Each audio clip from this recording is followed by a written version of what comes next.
Seharusnya sih kita akan mudah untuk bisa menangani Filipina walaupun bermain di kandangnya sendiri. Tetapi Filipina yang sekarang memang udah berubah dari Filipina yang kita kenal dulu. Mari kita bahas dari sudut pandang penikmat sepak bola, bukan pengamat sepak bola. Saya rasa kita tidak boleh meremehkan Filipina ya. Yang pertama karena mereka bermain di kandangnya, yang kedua dia juga sekarang sudah melakukan program naturalisasi besar-besaran dan pemainnya pemain yang bisa dibilang cukup berkualitas dan banyak bermain di Liga Indonesia. Jelas ini mereka akan seenggaknya tahulah bagaimana karakteristik permainan pemain-pemain sepak bola timnas Indonesia gitu kan. Nah, yang ketiga kita akan bermain di rumput sintetis. Ini juga udah sangat sering banget dilontarkan oleh para pemain timnas jika seandainya bermain di rumput sintetis itu agak kurang mengenakan, nggak enak katanya, atau mungkin juga lebih tidak terbiasa. Dan bermain di rumput sintetis adalah menjadikan pemain lebih mudah capek gitu, karena kan keras ya, nggak ada struktur tanah, mereka itu jadi keras. Bahkan dengan segala hormat juga udah dinyatakan oleh Rafael Strike nih yang terdekat bahwa kualitas rumput sintetis di sana beda dengan di Eropa. Kualitas di Filipina itu sangat buruk. Nah, juga teman-teman kita lihat juga dari sisi sudut pandang timnas Indonesia. Bagi saya, siapapun lawannya, walaupun sekelas Filipina, jika seandainya tetap menggunakan dua striker kemarin, Dedi Santoso, kok Dedi Santoso ya? Dendi Sulistiawan dan Dimas Derajat, kita akan tetap kesulitan untuk bisa mendobrak pertahanan lawan gitu. Dengan segala hormat nih, maaf, saya harus kritik ini kepada Dimas Derajat dan Dendi.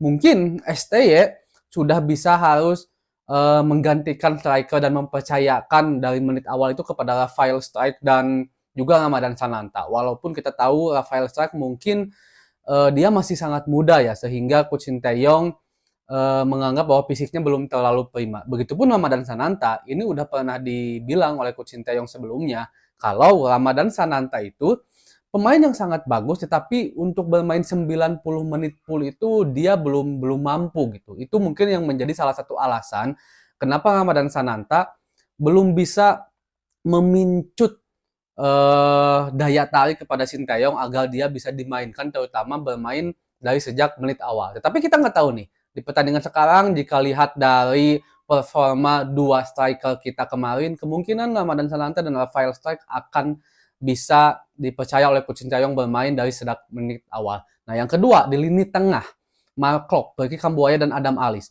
Kita jelas kritik ketiga pemain ini, walaupun bagi saya Mark Klok dan Ricky Kambuaya di pertandingan sebelumnya saat melawan Irak ya nggak jelek-jelek amat dan nggak bagus-bagus amat juga, biasa-biasa aja, karena memang dalam permainan kemarin Indonesia menang benar-benar penuh dikuasai permainan oleh Irak. Kita diserang, kita benar-benar tidak diberikan kesempatan untuk memainkan, untuk mengembangkan sebuah permainan, dan ini jelas akan terpengaruh terhadap performa masing-masing pemain yang bermain di 11 pertama, termasuk salah satunya adalah Mark Klok. Cuman seharusnya timnas Indonesia harus bisa lebih berani siapapun lawannya, dimanapun mainnya. Mau Irak ke, mau Jepang ke, mau Korea Selatan ke.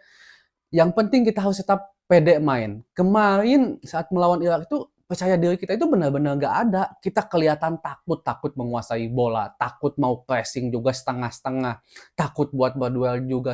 Seolah-olah apa yang pernah dikatakan oleh Coach Sinteyong dari awal, jauh-jauh hari, bahwa kadang-kadang pemain tuh udah ngerasa ngedown dulu sebelum mereka melakukan pertandingan gitu. Jadi kalau kata orang Sunda, kumeok sama meh dipacok, sebelum sebelum bermain aja kita udah takut gitu. Dan itu yang sering terjadi di pemain-pemain timnas Indonesia, dan kemungkinan saat melawan Irak kemarin pun seperti itu, dan itu terlihat dari permainan kita yang seolah-olah nggak punya percaya diri, seolah-olah takut untuk bisa mengembangkan permainan sehingga bisa menekan negara Irak waktu itu ya. Nah, ini kan udah sempat saya sentil tuh di konten sebelumnya, kalau memang salah satu faktor yang paling utama itu adalah mentalitas. Mental kita yang seolah-olah tidak mempunyai mental bertarung lah, apalagi melawan tim besar, apalagi melawan tim yang udah tahu nih head pitch-nya itu, wah ini tim bagus, ini tim besar, permainan sepak bolanya tinggi, pemain sepak bolanya lebih bagus daripada Indonesia itu. Seolah-olah kita ngedon udah ngerasa bahwa oh kita akan kalah nih, Nah, mentalitas itu yang harus dilatih kembali gitu dan juga mentalitas ketika bermain di kandang lawan. Kemungkinan untuk, pertandingan sekarang saya memberikan semacam prediksi mungkin 50-50 ya, 50-50. Tetapi saya lebih condong Indonesia akan memenangkan, pertandingan ini walaupun bermain di kandang Filipina. Kalau dulu kan kita tahu Filipina itu adalah lumbung gol banget, tetapi untuk sekarang kita udah nggak bisa lihat itu. Mereka udah sangat berkembang dengan program-program pemain naturalisasinya, tetapi saya yakin Indonesia akan bisa menang. Menurut kalian gimana? Dan kita akan bahas lagi pertandingan ini. Mudah-mudahan Indonesia benar-benar bisa melangkah dan cepat bangkit karena ada 5 pertandingan terakhir yang harus dimaksimalkan jika seandainya ingin lolos ke tahap berikutnya di kualifikasi Piala Dunia ini. Assalamualaikum.